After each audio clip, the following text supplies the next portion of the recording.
our deck. And just want to say it is October 7th. Happy Thursday, SPP people. It's been a little while since we've had an all-team meeting, and a lot has gone on, as you'll see with all the speakers during today's presentation. I just want to thank everybody for attending this session. Really looking forward to the next hour and a half, hour 15 minutes. So without further ado, I would like to jump into it. Our agenda for today's town hall meeting, we're going to go through 2021 goal updates to see how we're doing so far this year as we're entering Q4. As y'all are keenly aware, we had Hurricane Ida that rolled through the New Orleans area, southern Louisiana. We will talk about our Ida response with Hannah Roberts. We'll introduce Jonah, who is our Chief Marketing and Communications Officer, to talk about comms and marketing. I'll have a people team update with Courtney and Mike. Zach is going to lead us in some shout outs, and then we'll have a question and answer session at the end of the presentation, questions that were submitted by staff and AmeriCorps. So I would like to introduce Liz McCartney, our COO, to go through our 2021 goals updates. Hey, thanks, Kyle, and great to see everybody. Really appreciate all that you all are doing. I can't believe it's the beginning of Q4. It has been a busy 9 months, and I'm just really proud and excited to have an opportunity to report out on everything that this team has accomplished. First and foremost, I just want to say thank you. Because of your work, 800 families, actually more than 800 families, are either living in their repaired homes or are about to move back into their repaired homes. And so whether that means they were recovering from Hurricane Sandy back in 2012 in New York or New Jersey, or from Winter Storm Uri earlier this year, or people who were just very recently impacted in Southeast Louisiana by Hurricane Ida, your commitment to living out SVP's values, the mom rule, steering through turbulence, and there has certainly been a lot of that this year and last, and practicing constructive discontent to help us get better, and curiously connecting. These 800 plus families are going to be able to celebrate the holidays at home this year. And I know that means so much to them, to their families, to their neighbors and their networks. So just again, I want to start off by saying thank you to everybody. The second thing I want to highlight before I get into goals are the 3 themes that Zach highlighted for us at the beginning of the year. And for those of you who are new, I just want to take a minute to both go through those 3 themes and then highlight someone on the SBP team who I think has really embodied one of those themes this year. And so the first theme is to apply the power of necessity to innovate. And lots of us have been doing that this year. In times like this, I think we've got to be flexible and think outside the box. But there's one person in particular who I think is doing that in a really exciting, if not slightly untraditional way, and that is Andy Stoffleth, who's our ED in the Bahamas. So Andy and his team are really doing amazing work. They're exceeding their goals in the Bahamas. I think they're focused on process, on building great relationships with local subcontractors, on figuring out how to navigate some of the challenges with one of their new funding partners. There's just lots to applaud there. In addition to that, many of you know that Andy and his team have also been working on a number of different community development projects, everything from bringing reverse osmosis water filtration systems to hospitals, to helping get the children's home or the orphanage on Grand Bahama Island up and running. There's just lots to be proud of that our colleagues have been working on in the Bahamas. But in addition to that, Andy has been working with the government in St. Vincent, which is also an island in the Caribbean, trying to help them solve this really big problem that they have. So in December of last year, about 16,000 residents of St. Vincent were evacuated who live around a large volcano in the northern part of the island. They were evacuated to the southern part of the island. And a few months later, the volcano erupted and spewed tons and tons and tons of volcanic ash all over the island. And I think the government in St. Vincent has been trying to decide, what do we do with this ash? It felt like, or feels like, a real liability to them because it's blanketed everything, the infrastructure, the roads, it's destroyed tons of houses and schools. It's really a big, far-reaching problem. So Andy, drawing on some ancient Roman brick building secrets, is proposing to gather up the volcanic ash in St. Vincent into these drop-off points, build these micro concrete brick manufacturing facilities, and create concrete blocks out of the ash, and then use those concrete blocks to repair the 550 homes that were damaged by the volcano across the island. I don't know about y'all. I know we have a ton of really smart people on the team. I just like hats off to Andy. It's really cool, really exciting. We're really proud of the work that he's going to be able to do in St. Vincent. But I also just want to talk a little bit about the environmental impacts of this project. So instead of all of that volcanic ash ending up in the ocean, and instead of St. Vincent having to produce a whole bunch of cement blocks that would have a huge carbon footprint, he's kind of solving three problems at once: recycling the ash, reducing the carbon footprint, and addressing a huge housing crisis on the island. So Andy, thank you for applying the power of necessity in St. Vincent. The second theme I want to highlight is embracing our role as a healing organization. So I don't know how many of you have met Sister Regina Marie. She goes by SRM. She's in her early 80s. And a couple of years ago, I found out that I was standing on the Mardi Gras parade route next to her with my son, who was 5 years old at the time. And Sister Regina Marie at the time was 79 and was dressed in head to toe in green, purple, and yellow, like in her Mardi Gras finest. And she had the thickest collection of Mardi Gras beads around her neck. And she proceeded over the next couple of hours, teach my son how to hustle for Mardi Gras beads like no one I've ever met before. She is one of SBP's greatest cheerleaders. She has raised a ton of money in New Orleans. She's recruited many, many volunteers to come out. And she does such a beautiful job of banging the gong and helping tell our clients' stories.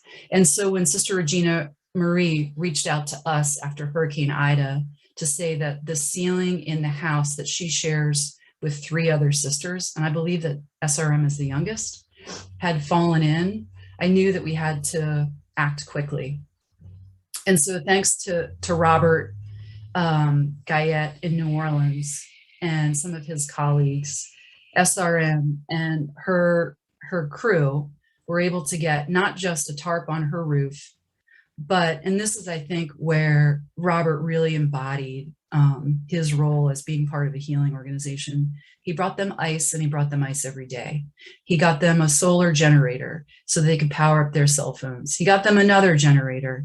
He figured out how to make sure that SRM and her sisters, who've done such a beautiful job of taking care of our clients over the years, that their needs were met during a really challenging time, you know, a time where people across the city didn't have access to power or water. And for folks like SRM who were older, made sure that they didn't just survive, but they were able to thrive. So just thank you, Robert, for doing that, and everybody else in New Orleans who not only supported SRM, but continues to support so many folks who've been impacted by Ida. And then the last theme that I want to highlight before we get into goals is Zach challenged us all to be storytellers. And it's really exciting to have both Hope and now Jonah on the team. And you're going to hear more from Jonah in a little bit. And they've done a beautiful job of ensuring that SBP's impact in our clients have been featured in dozens and dozens of media outlets this year. By using the stories that our team has put together to help other folks connect with what's going on in impacted areas.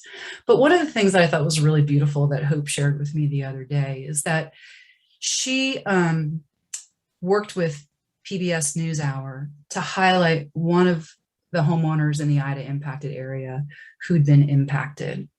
And what Hope shared with me is that while it was great that CBS was able to highlight Miss Deborah's story on a national platform and bring attention to the issue, what Hope noticed was that Miss Deborah's opportunity to share her story with people who genuinely and authentically cared was really cathartic for her. And so I think as we think about storytelling and the power of stories, I think it reminded me that it's not just about telling others, about our clients, but at times it can also be really helpful for our clients to be able to talk about and verbalize their experience. And it's, for many folks, the first step in the healing process. So thanks, Hope, and for everybody who was out there on the client team telling our client stories day in and day out. Okay, so goals. So you guys know our mission is to shrink the time between disaster and recovery. And one of the ways we get there is through our rebuilding program. And many of the folks on this call are involved with that directly day in and day out. This is hands down, without a doubt, life-changing work for our clients. And in many ways, life-changing work for many of us who are on this call. And for those of you who've been with the organization for a while, you know that we expanded our remit about 7 years ago, and we decided that we couldn't just react and rebuild homes after, but that we had to do more. So I just want to take a minute to kind of run through our 5 interventions and then kick it over to the folks who run these interventions to talk about how we're doing on our goals this year. So we build and rebuild homes for people who've been impacted by disaster. In addition, we build and rebuild resilient homes for sale and for rent through our opportunity housing program that will withstand future peril. So we want to get ahead of it and prevent the problem from happening. You're going to hear from Lauren about some op housing updates in a minute here. The second thing that we do is we think it's really important that regardless of which organization a client works with, they get access to really good services. And so SPP's SHARE program raises funding for and distributes funding to NGO partners who are supporting clients in rebuilding homes in disaster impacted areas. And we see this as a way for our NGO partners to be force multipliers and rebuild more families' houses. And Angela's going to talk for a couple minutes about what that looks like so far this year. The next thing that we do is that we train folks and we prepare them before disaster and after. There have been many folks on our team who've raised their hand post Ida to provide training to residents, businesses, communities on everything from how to navigate FEMA to how to mold remediate your house on your own. I want to give a big shout out to Evan, who is helping lots of folks figure out how to navigate FEMA to successfully get awards, and awards that will matter and really make a big difference and put homeowners on the right trajectory as they go through the recovery process. Can you guys hear the lawnmower next door? Awesome. I can. I'm going to keep going. I can too, Liz. Okay. Just 2 more here. As you guys know, you've heard from Reese multiple times. He and his team, JR and Geo, are really doing amazing work thinking about how to work upstream and really scale and influence large federally funded government programs through the LPC, which is a program that Reese and JR designed. We're training government leaders on how to provide, how to run really efficient programs that meet people where they are. And so that our client pool, you know, the folks that we interact with, we can ensure that many more of them are going to get home and get home efficiently. So thank you guys for the work that you do. And then the last piece of it, and candidly, y'all, this is kind of the hardest part to describe, but we talk about advocacy at SBP, and really we think about advocacy as a way to change the sector. What are the big roadblocks in the disaster recovery and resilience building sector that we think are broken and need to be addressed and run just in a smarter, better, more efficient way? So one example of that is getting FEMA to embrace using drone and satellite imagery to calculate awards instead of having inspectors go door to door. Many of the inspectors introduce bias into the process, and as a result, in low-income communities and communities of color, and FEMA shared this data publicly themselves, they see homeowners being like significantly underfunded. And so thinking about ways that we can really encourage government and big players in the space to embrace change and think about the disaster recovery system running more efficiently. So thank you guys again for all that you've done. This has been, with no doubt, a challenging year, but tons and tons to be proud of. And so with that, I am going to pass it off to Thomas, who's going to talk a little bit about progress toward our rebuild goal. Thanks, Liz. And Kyle, you let me know if the background noise is too much, if you don't mind. All right, so afternoon, everyone. It's great to be here with you. I'm just going to take 5 minutes to highlight where we stand with build. And to do that, I'm going to break it down by quantity and quality of our build product. So at our most recent count through our OOR program, we're at 424 homes rebuilt. Our goal for the year, as you see, is 559, so we're getting close. Each executive director at each operating site is authoring a Q4 plan that's going to articulate how we're going to reach our goals in the final months of 2021. So please be in touch with your local executive director, your local leadership to kind of understand what our trajectory looks like. I've separated the OOR program from OH and some of our other interventions, not because they matter differently, but just to kind of delineate our program. So as Liz mentioned, we're at well over 800 families impacted through our Winter Storm Uri program, through our Opportunity Housing program, which Lauren will speak about in a minute, and our IDA impact. This is more families affected by SBP's build and OH intervention than ever before. So we should all be really proud. To pivot here to quality, I want to talk about how our projects are performing in relation to on time and on budget. That's really how we measure the quality of our build product. So as it relates to being on time, we're largely performing the same as we did in the year 2020. So about 50% of our projects are completing on time.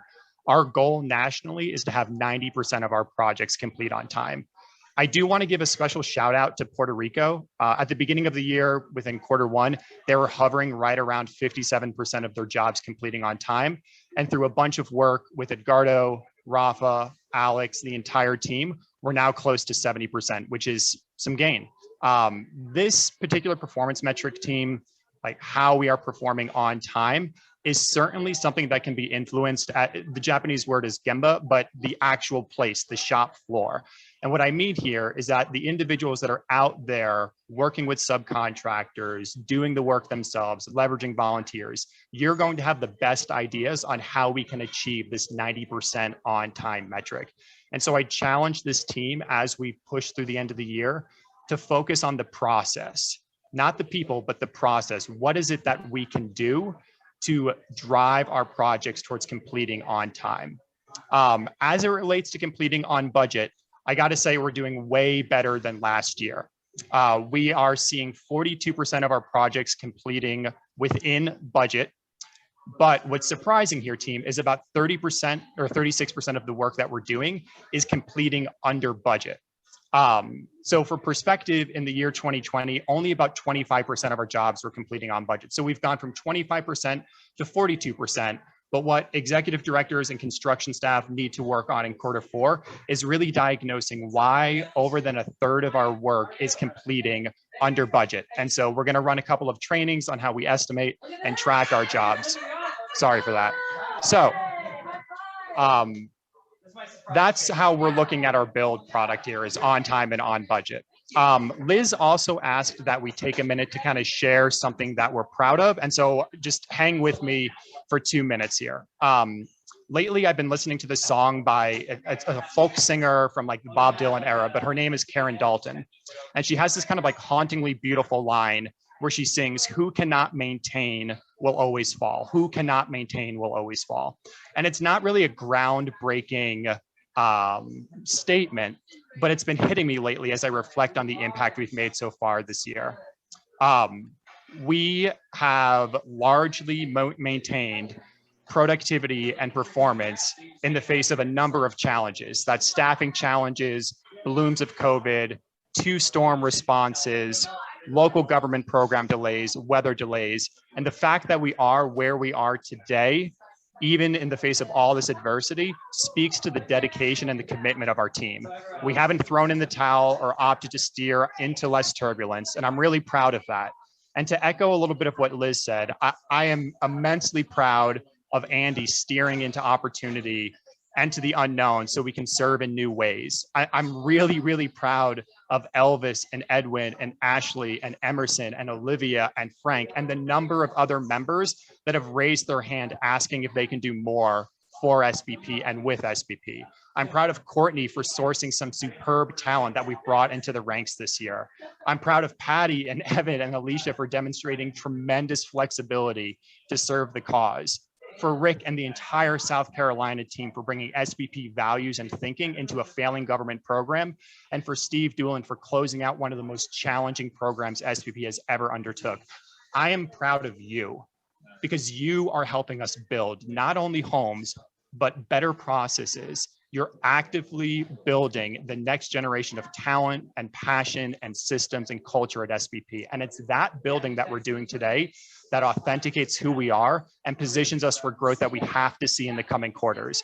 And we have to build more resilient in the team. We have to mature our building processes, and we've got to see our projects complete on time and on budget for the sake of our homeowners.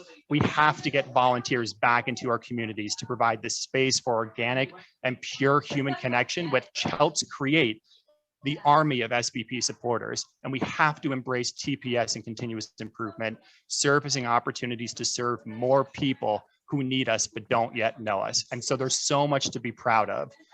With all of that, I want to step aside here and ask Lauren to step in and share a bit about where we are with our Opportunity Housing Program. Thanks, Thomas. That was really inspiring. I don't know if I'm going to be as inspiring as you, but I'm really excited to take a minute to talk about 2 opportunity housing goals and then just share how proud I am of my small but mighty opportunity housing team. So the first goal I want to share with you is that we have tasked ourselves with maintaining low vacancy rates across our rental portfolio, which right now is just in New Orleans. And the goal is below 7%, but month after month throughout this year and last year, we've been at like 1 to 2%. And that's really largely, if not almost chiefly, due to Ashley Thompson's untiring work as our resident services coordinator. So more about her in a minute and what her IDA response has looked like, but huge shout out to Ashley and the amazing relationships that she builds with our tenants. The second goal I wanted to talk about is shown on the slide. It's to develop 48 units for sale or rent this year. To date, we've completed 30 rental units in New Orleans Lower Ninth Ward as part of our St. Claude Gardens development. Unfortunately, due to a variety of issues from permitting to capacity of construction staff in New Orleans and Houston to IDA response, we are behind on our single family homes for sale, and so we will not hit our target of 18, but we do expect to complete 2 by the end of the year in New Orleans, get 4 in Houston and 3 in New Orleans under construction, and then hopefully sell 7. So we are making some progress there. And then to touch on something I'm really proud of. So I'm very proud of how Katie Malucci and Ashley Thompson have reached out to our rental tenants after IDA, and also how well the battery pack at the St. Peter Apartments provided several hours of electricity to residents every day in the week following the storm. So residents at St. Peter were able to charge phones, run ACs, take showers in a region really that was totally dark. And then in the Lower Ninth Ward, our fortified duplexes experienced really very little damage, which just shows that our resilient building techniques really work, which is pretty exciting. Ashley and Katie also developed and distributed information on accessing FEMA assistance and other types of assistance for homeowners and renters. And I'm really just thankful again for the outreach that they did immediately following the storm, even as they were dealing with their own impacts. We look forward to taking the lessons that we've learned from preparing for and responding to this event, and creating new standard operating procedures to make sure that we protect our assets pre-storm and that we have a really good standardized post-storm follow-up process with renters and homeowners. And so with that, I will transition over to the next goal. Thanks, Lauren. Hi, everybody. I'm Angela. For those of you who don't know me, I recently have been working with our share intervention. So thank you for explaining a little bit about what that means, Liz. Our goals for the program are kind of threefold, I guess. So we're aiming to raise and award $4 million to partner organizations, which at current look through, we're at $3.5 million, which is an incredible place to be. I would say a portion of that, about 500,000 of it, recently came in through our Walmart grant that some of you might be familiar with. And so that's going to really allow us to leverage into different parishes. Then our OOR program is rebuilding funds through SBP to help those other outlying parishes rebuild through our partner organizations, which I'm very excited to be able to map out and get moving on.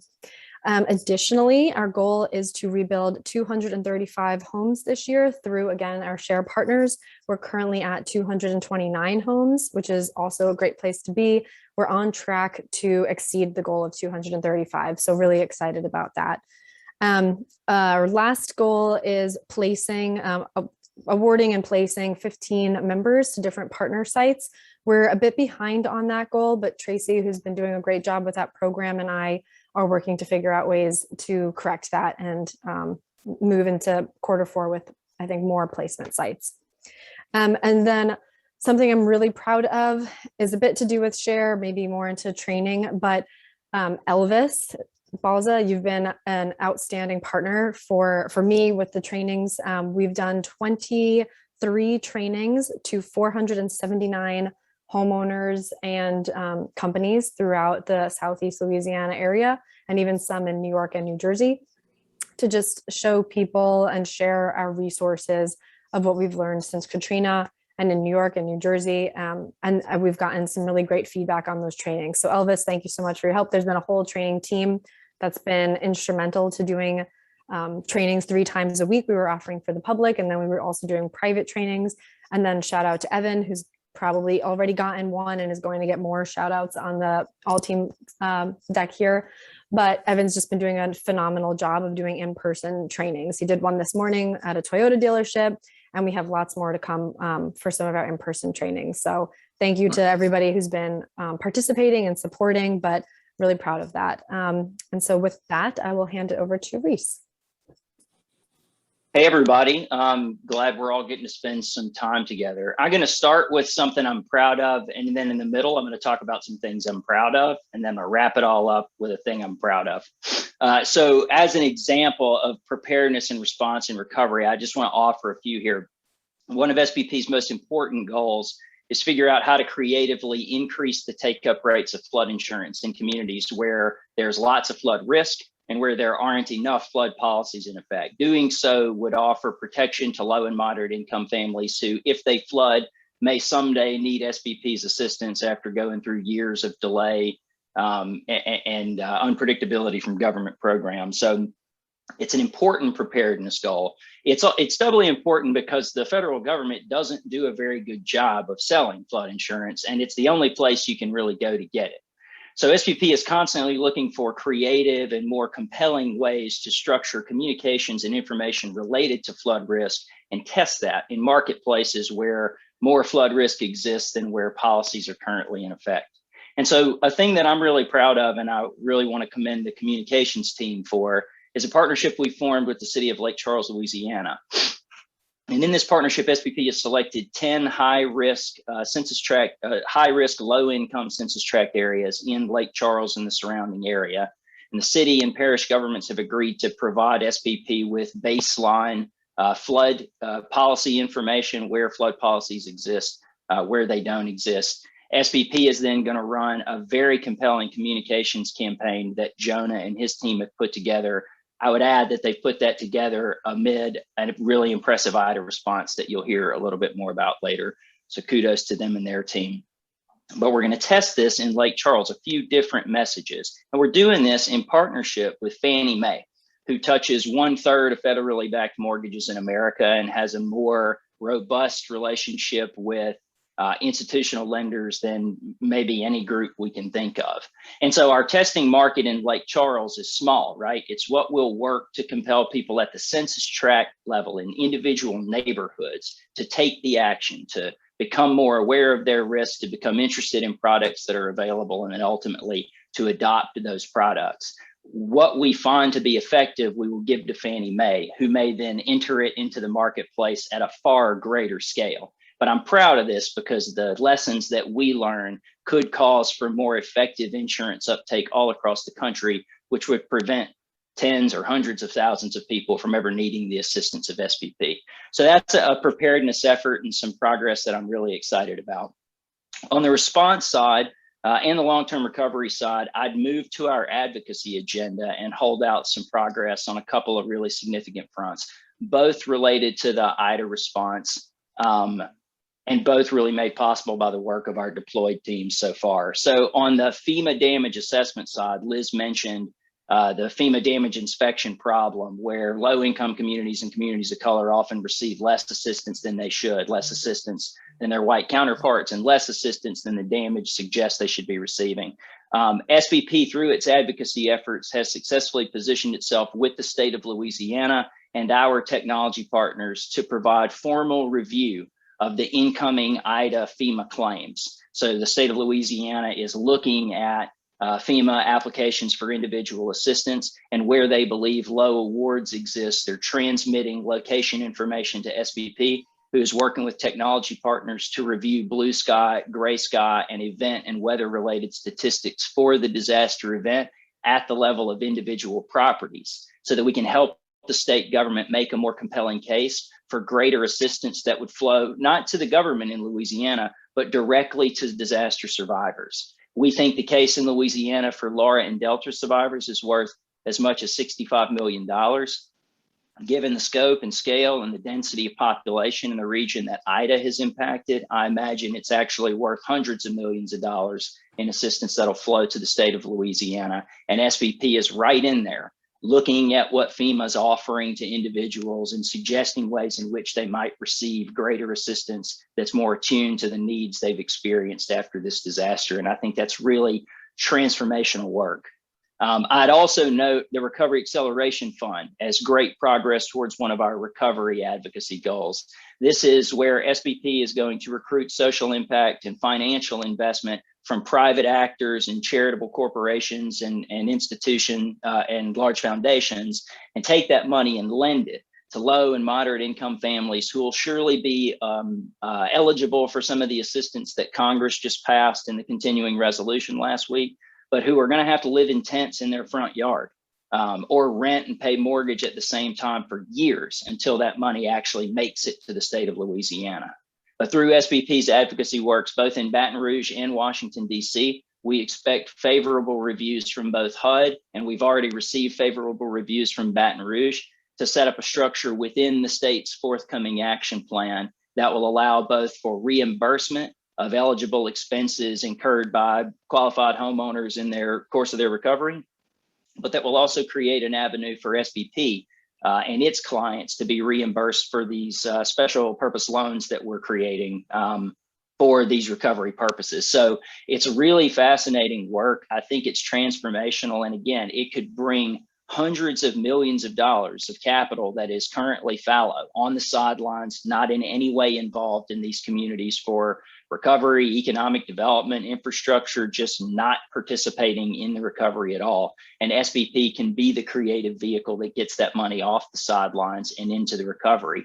Think about the power of using private corporate investment to accelerate the recovery of our poorest friends and neighbors. It's just the most impossible thing you could imagine. And we're right on the cusp of making it happen for a whole lot of people in Louisiana. And the thing that I'm most proud of, I would say, besides the performance of Gio and JR, who have absolutely crushed their leader practitioner and educational goals. Our webinars are training hundreds of folks every month.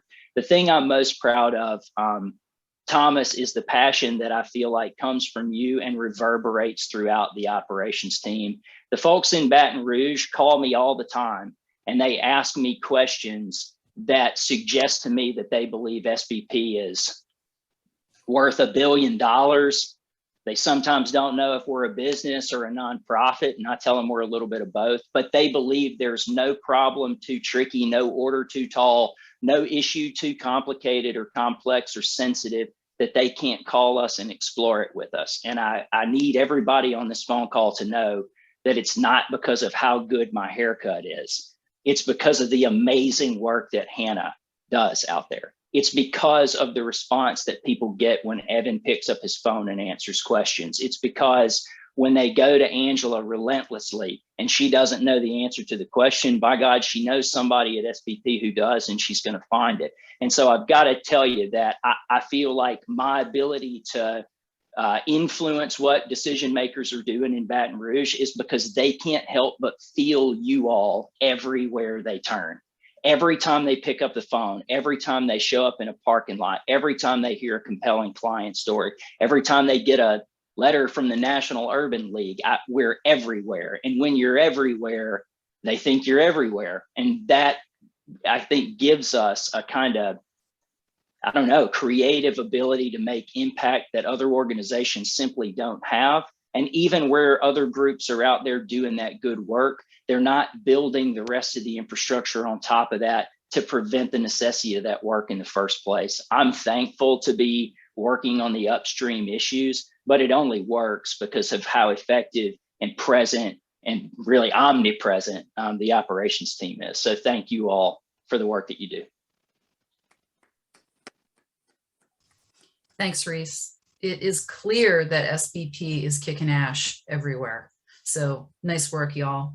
Okay, so I'm going to go through the next couple of goals in pretty quick order here, and then pass the mic off to Hannah, who is going to talk about more specifically about the Hurricane Ida response. So the fifth goal that's listed here is that our revenue goal is $40 million. And Elizabeth shared, I think, a really exciting update, which is that she and her team are responsible for raising a big chunk of that. Certainly not all of it, but a big chunk of that. And the response post Ida has been incredible. She and the team have raised about $4.5 million that will go directly into communities that were impacted by the storm. But one of the things I think is really interesting is that through their outreach campaigns, they got 700 individual donors who have supported SBP's Ida work. They've also received grants from the Elon Musk Foundation. You've heard about Walmart already. So there are many folks out there who not only care about our work, but believe in it enough to make these kinds of investments. So just hats off to everybody on the development team and all of you who are doing the work that makes their jobs a lot easier. Goal number 6 is around strengthening our financial health. And just want to say thanks to Keith and everybody on the accounting and finance teams for the work that y'all are doing day in and day out. There's so many great things to highlight, but I do want to share maybe at a higher level some things that they're working on that are really going to ensure SBP's financial health and allow us to help that many more families get home. So we have a good cash position, and with that, what we're going to be able to do is continue to scale our impact, realize our strategic plan and goals over the next couple of years, and add new positions and build the team's capacity. And so that as we think about doing more and helping more people, we're not thinking about just leaning on the team that we currently have, but instead adding more talent to our team so that we can do more in more communities. So just Keith and team, thank you all so much for the work that you're doing day in and day out. Our next goal is related to HR, and it's to champion a performance culture and build a diverse team. Courtney and Kyle are going to talk, and Mike in a little bit around some of the things that we're doing there, and also going to introduce some of our new colleagues. And then lastly, one of our goals is around creating compelling content. And this is really a comms and marketing goal. And Jonah, who some of you have met, some of you have not met yet, but he's our new Chief Comms and Marketing Officer. He's going to talk a little bit more about what's been done in the very short amount of time that he's been on the team, and then the direction that he's taking us in the next couple months here. So again, just thank you everybody for the incredible work and effort. It is really just a pleasure and an honor to get to work and serve alongside of all of you. And I'm going to hand it off to Hannah. Thanks, Liz. Yeah, all of these goals and updates and shout outs, this just makes me even more thankful to be on such an incredible team. And with that, just wanted to go over a little bit of Ida response update. So for those of you who don't know, Hurricane Ida made landfall on August 29th with approximately max winds of 150 miles per hour, affecting over 25 parishes that were declared FEMA individual assistance, and with a total economic and damage loss of over $80 billion. So pretty large hurricane to hit this side of Louisiana. But in the short, 30 or so days, our SVP NOLA and Houston Disaster Corps members have made an immense impact into the area. So just a few stats on that. In just over 30 days, the team has mucked and gutted over 25 homes. We have about 15 active muck and gut and mold remediation homes. And SVP, with leveraging subcontractors, have tarped over 185 roofs. And just for reference, that's in Jefferson, Orleans, St. Bernard, St. John the Baptist, St. James, and Terrebonne Parish. So we've made a very great impact over many parishes. We've also supported local groups like the Louisiana Bucket Brigade, Rise St. James, and the Concerned Citizens of St. John, as well as Operation Blessing with tarp donations and material donations, all because of the great support from our donors and partners and the warehouse folks who are supporting that kind of distribution. And as we've already said, none of this would be possible without the amazing team of AmeriCorps members, volunteers, and all of the staff that have been supporting the response since Ida made landfall. So just kind of want to jump onto volunteers. So that photo you see in the slide is a group called Peter Mayer, and they're an advertising agency. And that is Susie and Melanie, part of the disaster corps team in that photo. And they're one of the many groups that have been supporting SVP in its response. And they're the entire reason why we're able to keep kind of moving through these houses. They keep energy high, they keep the field work full of light. And just a few numbers to throw out there. We've had close to 200 volunteers that have actively been supervised, and over 1,200 volunteer hours served since Ida made landfall. So we're only trying to recruit more volunteers each day, and we actually have 60 volunteers this Saturday, which is the most we've had thus far. So it's going to be a great day of lots of service. So shout out to the volunteer team and the comms team for pushing all of the volunteers through here. The last photo here I wanted to touch on was a little bit of a client story, Mr. Chester Carter. So Mr. Carter is a 78-year-old Air Force veteran who served multiple tours in Vietnam. He lives in Houma, even though he's been through many hurricanes. Hurricane Ida affected his house severely, and he had a lot of damage. His house was cut off from the main roads due to severe power lines down on his street. So for the first week or so, the only connection he had was to his neighbors who stayed back for the storm. So I met Mr. Carter a little less than a week after Ida hit. And ever since then, it's been so fun to get to know him and work with him. And the team has since mold remediated, mucked and gutted, and we've tarped his home as well.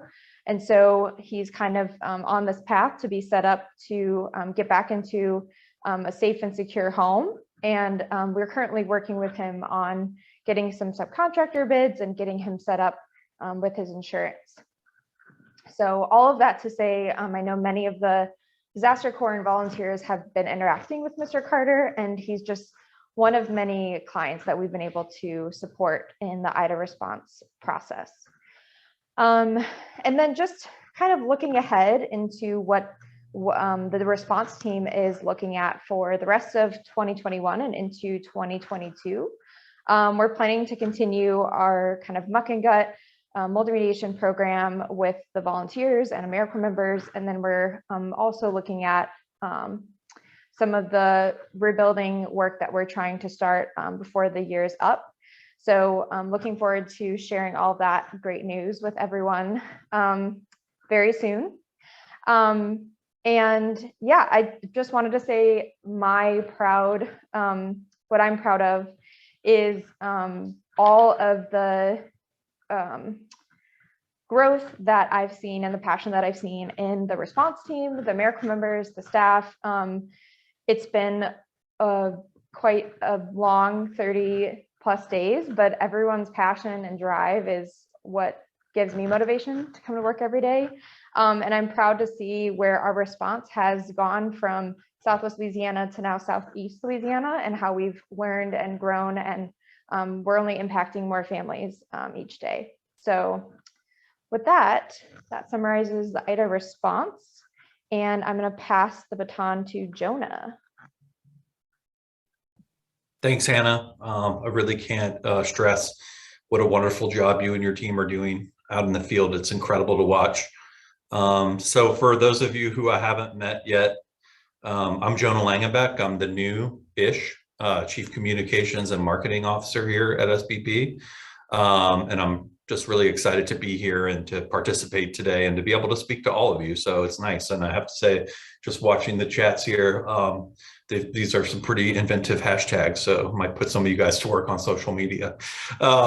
Anyway, so today is, I think, my 60th day actually with SBP, in total days.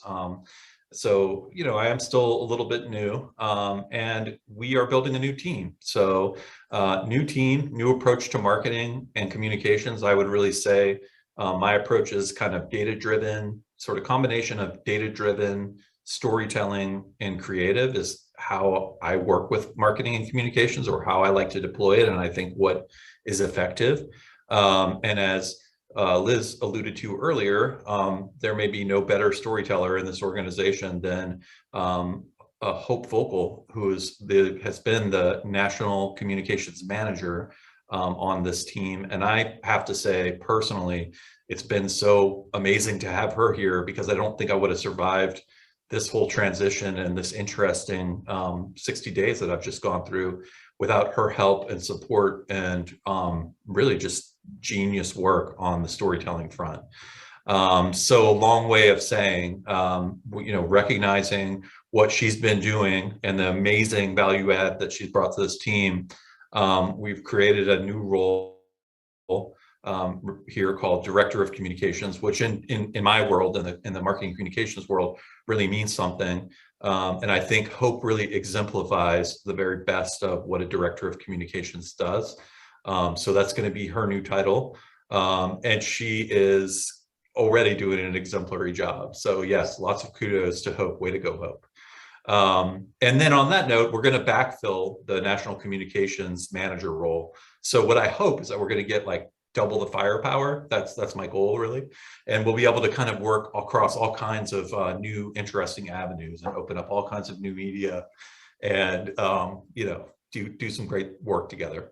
Then on the marketing side, we're going to create another new position, Director of Marketing, who I hope will be able to recruit someone that's sort of equally as adept and talented as Hope on the marketing side. And in particular, that person will sort of lead the charge on design, production, website, email, paid media, analytics, and helping us to kind of do that more data side, creative side of things. So we'll have comms and marketing working together to really deploy a whole new world of marketing and communications.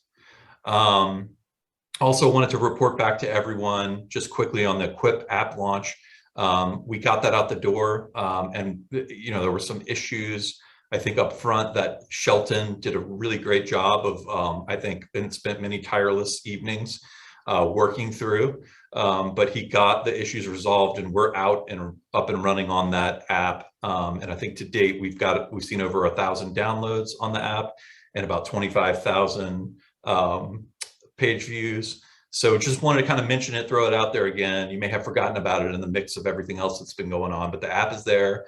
We're going to definitely be continuing to promote it, and we encourage you all to download it if you haven't and share it with your friends and family. It's a really wonderful resource and really provides, you know, all of our best preparation and response materials and interactive work. Last thing, just wanted to kind of, again, support and shout out to Hannah and all the teams in the field here to support the work that they've been doing. You know, we've been really pushing forward on a communications campaign across mostly owned and earned media over the last, you know, several weeks since the storm hit. And the campaign's been going pretty well. So we've raised over 300,000 in online donations, which is of course guided by Lily and Rachel and Elizabeth and that whole team, sort of calling you know, people endlessly, but also through the emails that we've been doing, the earned media and other messages out there. We've also driven over 11,000 digital resources accessed. That also includes webinars. So a lot there, which is another kind of key component of the campaign. And I think we're pushing, you know, what I would call a rising tide of volunteers. We're not doing the best that we could be doing in terms of volunteers, but I think it's been a pretty strong start and it's going to be a lot stronger. So I personally am proud of that work that we've been doing. Last but not least, earned media, 32 stories placed or coordinated in local, regional, and national media, including the PBS piece that Liz mentioned. I have to mention the CNN Heroes piece that featured Liz, which she did an amazing job in, really appealing to the nation that we need their help, both in terms of donations, but also in terms of volunteerism. And the amazing Daily Show with Trevor Noah, shout out and direct appeal that Hope secured. So really great stuff. Last, you know, upcoming, next up for us, we're going to keep pushing on that earned media piece so we can do a much better job, I feel like, in terms of national and regional media. We're going to keep pushing. And then we're going to launch our first paid media campaign under my leadership, at least, in terms of sort of this local response that I hope we can use as a model for future deployments. And then we are getting ready for a big brand strategy, rebrand, and website, you know, redesign. So that's going to be a FY22 initiative, and it's probably the thing I'm most excited about, and may end up being, I hope, the most important work that and contribution that I have here. So a lot to be proud of and a lot to look forward to, and I'm just so happy to be here and be a part of this amazing team. Thanks. And I'm not sure who I'm kicking it over to next. So awesome. It's me, Jonah. Thank you so much. Okay, great. Thanks, Kyle. All right, everybody. So some people team updates. We're going to hear about new staff members in the last couple months. A really incredible honor that we'll talk about, or that I'll talk about, a Best Places to Work award. We'll talk about Paylocity, which is our new payroll and HRIS system that does affect AmeriCorps and staff, and it's really exciting. Mike's going to talk a little bit about Conscious Roots, our DEI sessions that have been going on. And, pardon me for my dog. And then we will announce the Find Your Stride winner and raffle for staff members. So I'm going to kick it over to Courtney Matthews, our HR generalist, who will talk a little bit about new staff. All right, great. So in the last 3 months, we have had some awesome new additions to our team. So just a quick rundown from the last quarter. We welcomed in July and August, we have Joelle Castro, our accounting intern. Evan, who we have been hearing so much about, joined us for the staff side as disaster deployment project manager. Just heard from Jonah, our new CMMO. Shelton Sugar, who is our first official Chief Information Officer. And then 2 new additions to the development team, Brianna Redeman and Rachel Lenarchik. So lots of big, awesome hires for those 2 months. And then in September, we have Emerson Jordan Wood, who joined us as project lead trainer, John O'Donnell, our new ED in Southwest Louisiana, and then Elvis Balza, our volunteer manager in Puerto Rico. So now from this list, we have a few staff members that did not have an opportunity to complete our new hire questionnaire that goes out. So I want to afford them the time now to tell us just a little bit more about themselves. That's Evan, Rachel, Emerson, and Elvis. I've asked each of them just to quickly share just, where they're from, a little bit more about maybe what they've been working on with their in their time so far with SBP, and then a secret talent that they have that I would like for them to share. So Evan, I'm going to start with you. If you can share just a few words with us, and we'd like to see you too.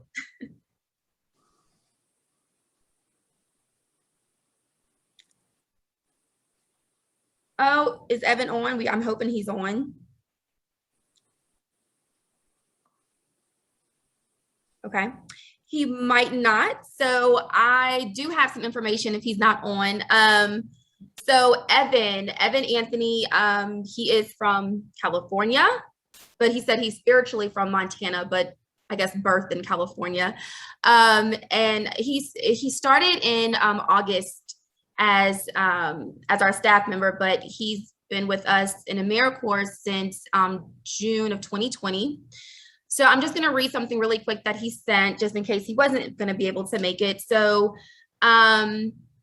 worked as a project lead in New Orleans for 2 months when he started, then was deployed to. Hey, oh, hey everyone. Evan, are you on here? Yes, we're having technical difficulties. Oh, awesome. I'm so glad I have to finish that for you. Okay, go ahead, Evan. I'll let you do the last two. So what you've been working on in your secret talent, go ahead. Well, I've been working with the awesome team behind me doing Hurricane Ida response out mostly in Homa, St. James, and just been part of a great team. So really excited about the work that we're doing out here. Okay, secret talent. The first time I came to New Orleans, I went to a piano bar on Bourbon, and there was someone playing the Maple Leaf Frag on piano, and I know how to play that. So that's my secret talent. All right, thank you. Thank you. Nice. A musician. Okay. The next person that I would like to give some time to is Rachel Lenarchik, our National Director of Philanthropy. So Rachel, I'll kick it off to you. Thanks, Courtney. Hi, everybody.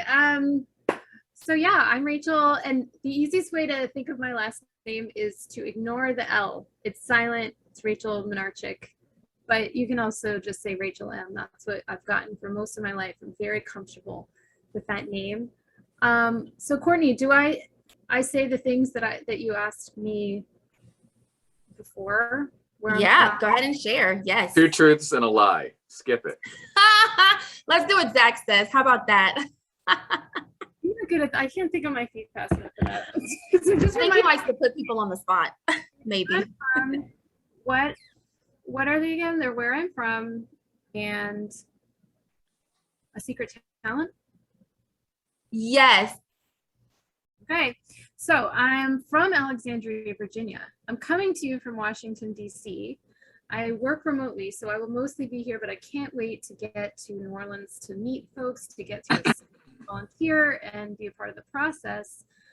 Secret talent is I grew up dancing and I love singing. So if anyone's around me, I feel like I should warn you, if you mention karaoke, I'm probably already Googling on my phone where a karaoke bar is. I'm probably already Google mapping like how you and I get there in an Uber. It's just a warning I would give to anyone. Like the minute you say it, it's probably happening. I'd say that. Awesome. What's your go-to karaoke song that you're gonna sing? Well, that depends on the Okay, I got you. No, it's like a good one I feel like is Call Me by Blondie. It's appropriate to my profession as well, a fundraiser. So I like to sing that one. And I lived in Japan for a little while and I had a friend who also loved it. We would just go on our lunch break and then it ran the gamut into Broadway tunes that no one wants to hear, but I enjoy singing. Awesome. Thanks, Rachel. Emerson.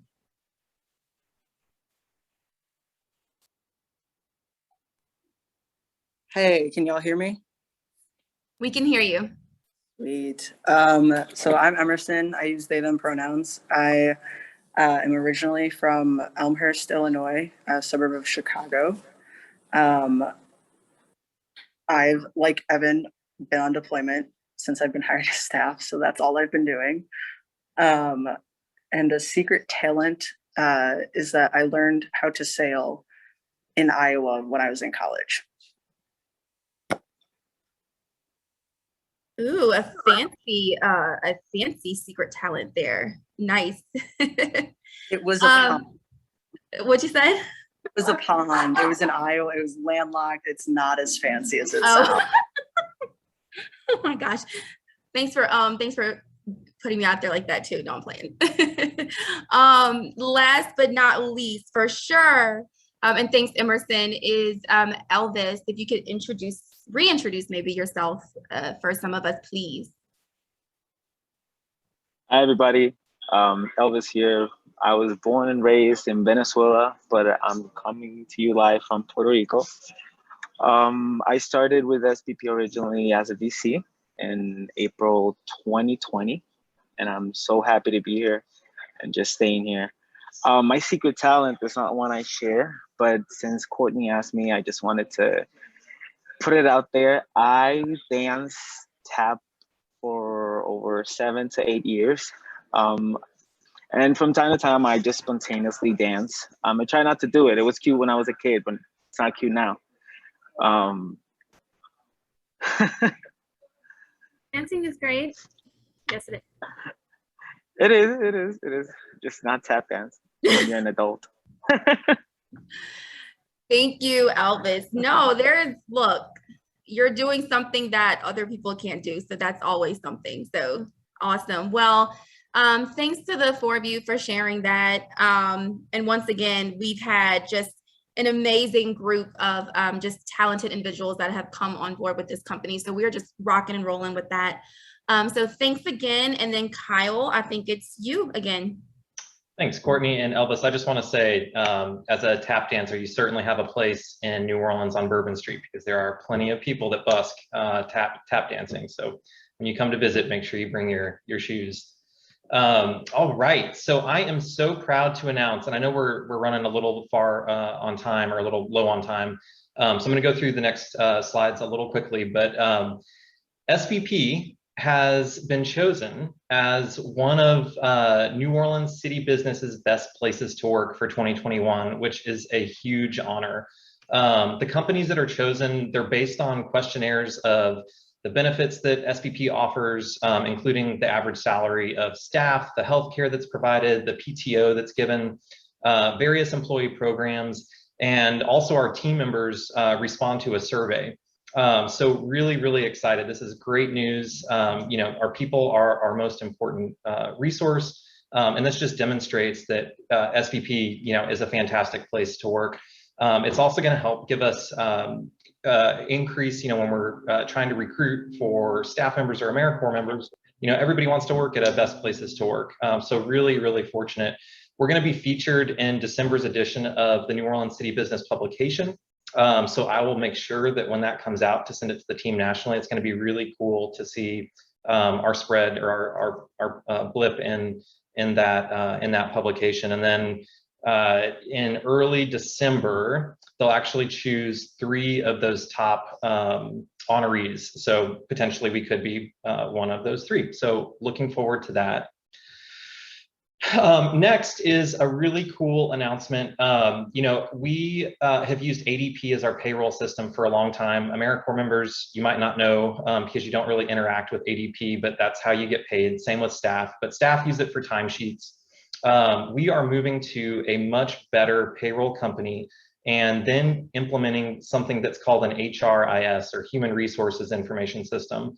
What that means is that our AmeriCorps and staff members, they are going to use and interact with Paylocity basically from when they first start with SPP, or even before in the recruitment stage, through onboarding. Timesheets, you'll still have to enter your timesheets into Encore, I'm afraid, AmeriCorps members, but you'll be able to request time off. You'll be able to change your tax rates, all that kind of stuff, get your own pay stubs and your W-2s. And then we're also going to be using it for performance management for staff and AmeriCorps members. It's really, I'm an HR nerd, but this is really exciting because we're going to be able to basically track people from the application process through wherever they end with SBP or continue on. And with that, you know, all of the Google Sheets, the forms, the this and the that, that are kind of these disparate systems, they're going to all be housed into one thing. More to come on that. But I do want to say that the October 15th paycheck or stipend that everyone will receive will be coming from Paylocity. So we have done lots of testing to make sure that everyone's information is correct. But if it is not correct and something happens, please reach out to me directly. I just want to make sure everybody is aware of that. And then as we move forward, we'll start doing trainings for staff and AmeriCorps members on the various aspects that they'll interact with throughout Paylocity. So really exciting. Again, HR nerding out or geeking out here. But yeah, just want to make sure everybody is aware. And now I want to introduce Mike Sullivan, our National Director of AmeriCorps, to talk about our Conscious Roots and DEI sessions. Awesome. Thanks, Kyle. First and foremost, super stoked to see y'all's faces today. Always a sucker for a good all-team meeting. At SBP, we are committed to fostering, cultivating, preserving a culture of diversity and inclusion.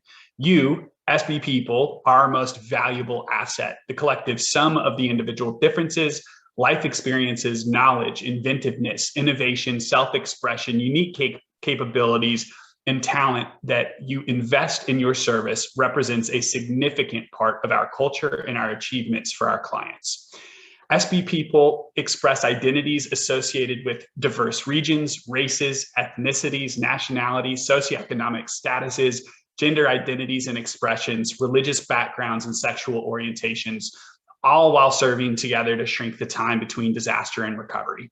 I am so proud, we are so proud to work with Conscious Roots, whose founders have spent close to 30 years working in education and more than 10 years working in the diversity, equity, and inclusion design, facilitation, and programming. And together with Conscious Roots, we will continue in SBP's journey in being an anti-racist organization, fostering a culture that celebrates our differences while valuing and practicing a growth mindset.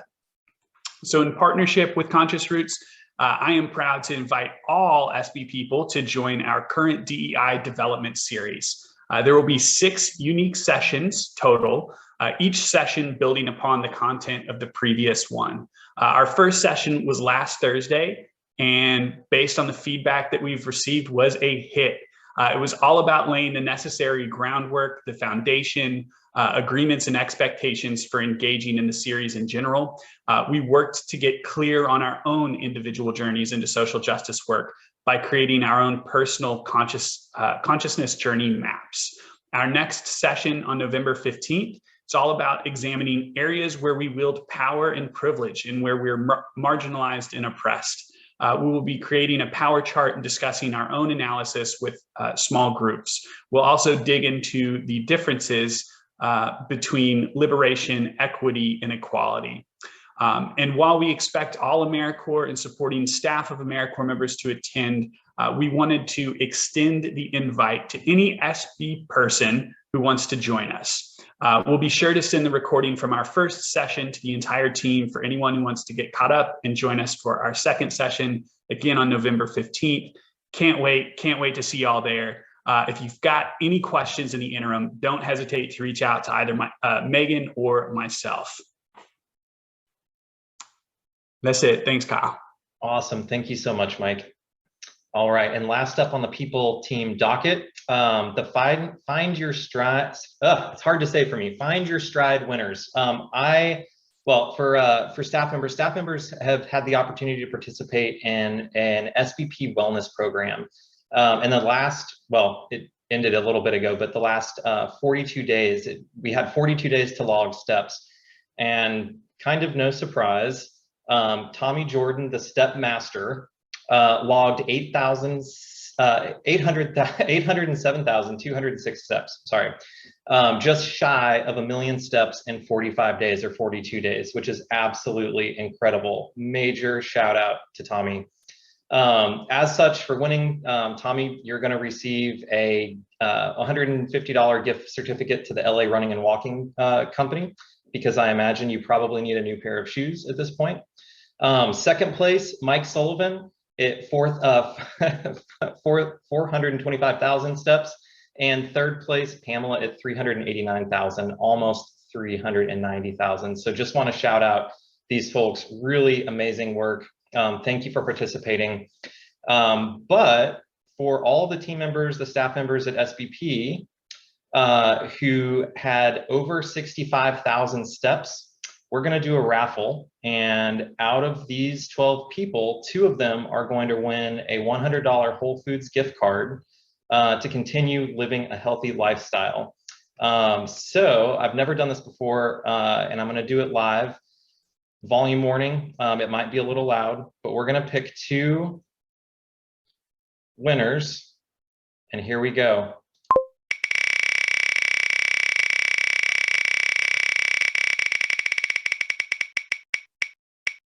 All right, lucky number 11 is Nicole. And we're going to remove this choice and we're going to do it one more time. Winner, winner, winner, chicken dinner. Number 9.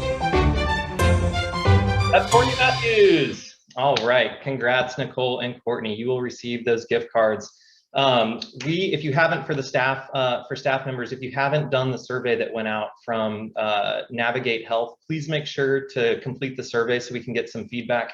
And stay tuned. We're going to have one more group challenge this year, and we will be announcing that shortly. So y'all, thank you so much for my time and the People Team update. We're now going to bump to some shout outs. So I'll turn it over to Zach.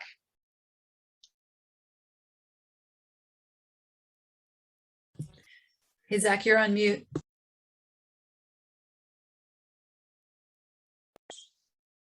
It's not a meeting unless I'm on mute.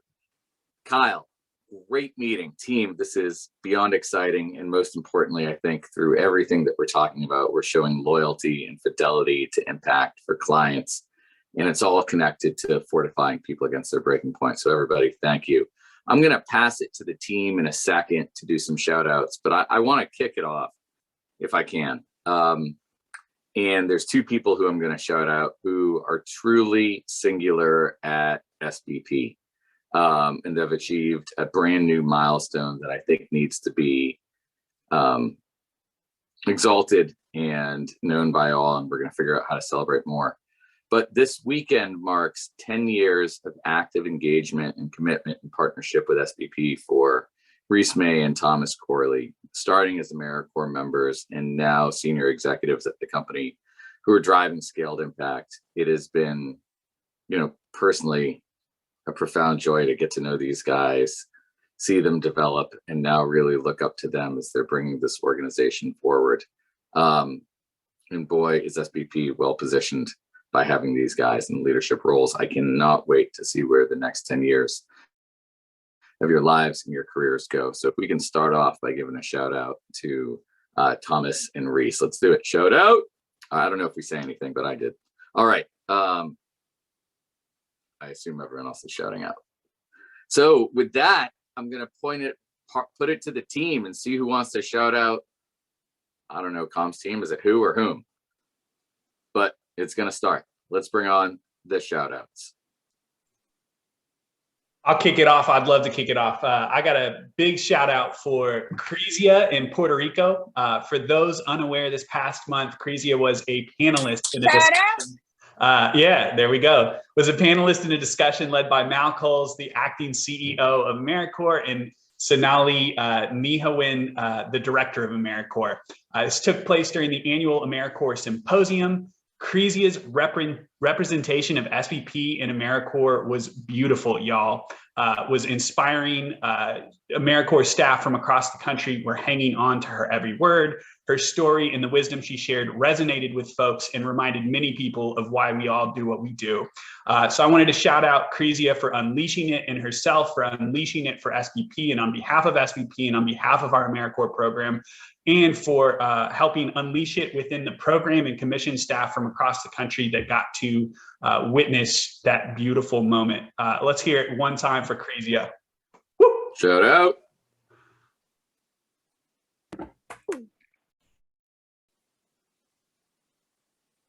Who else? Anyone else want to shout out anyone? I have one. This is Rachel.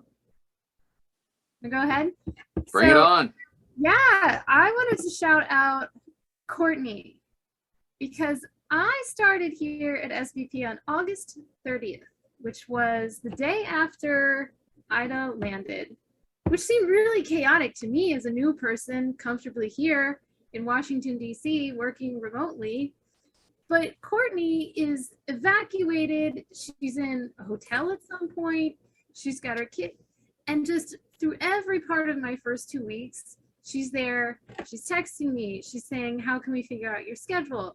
How do we make it work for you? She was, I've got your values here.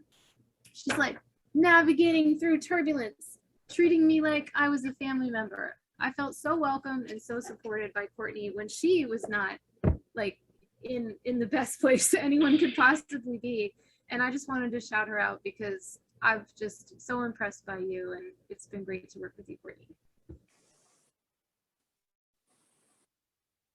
Thank you, Rachel. Right, let's have 2 more shout outs, folks. This is awesome. We're also a little behind schedule. Can we have 2 more shout outs? I'd like to go. Okay. Let's do it. Yeah, I'd like to give a shout out to Armand. This month, one of Armand's peers recognized him for steering through turbulence by stepping up and taking on new tasks while the finance department is shorthanded. In addition to the new tasks and the work that Armand always does on financial reporting and financial analysis, he's also working with Kyle and Courtney to implement that new payroll and HR system that will be going live in the next month. So I know we all like to get paid. So I think we'll all agree when I say thank you, Armand, for everything that you do for us. Awesome. Can we get 1 more shout out? And let's hear it, Armand. Woo. Gotta give it up to Cam, Caroline, and Valeria on the Bahamas team. We had an aggressive goal of rebuilding 150 homes this year. As of today, we are at 172 complete and still have 2.5 months left. Very challenging environment working internationally. This team has consistently solved problems and is continuing to attack. So I just have to give mad shout out to that team. Awesome. All right, folks, this was an energizing and powerful meeting that I hope brings pride to all of you. We understand the moment is now at SBP to be our best. And that doesn't mean, it means bringing your whole self to work. And so many of you are doing that. We are at time, we're over time. Liz and I are going to answer all the questions that were submitted in writing. We'll shoot them out to the group. But I just want to say I'm so proud of having each and every one of you on this team. The work that you're doing is going to have ripples, some of which you see, at welcome home parties, at least the first layer of impact. There's no ambiguity about it. But the ripple effect of people having a prompt, efficient, and predictable path to recovery is something all of you should just be so deeply proud of in your heart. And I'm thankful for all of you. So with that, folks, onward and forward, be kind to yourselves and bring your best selves. Thank you, everybody.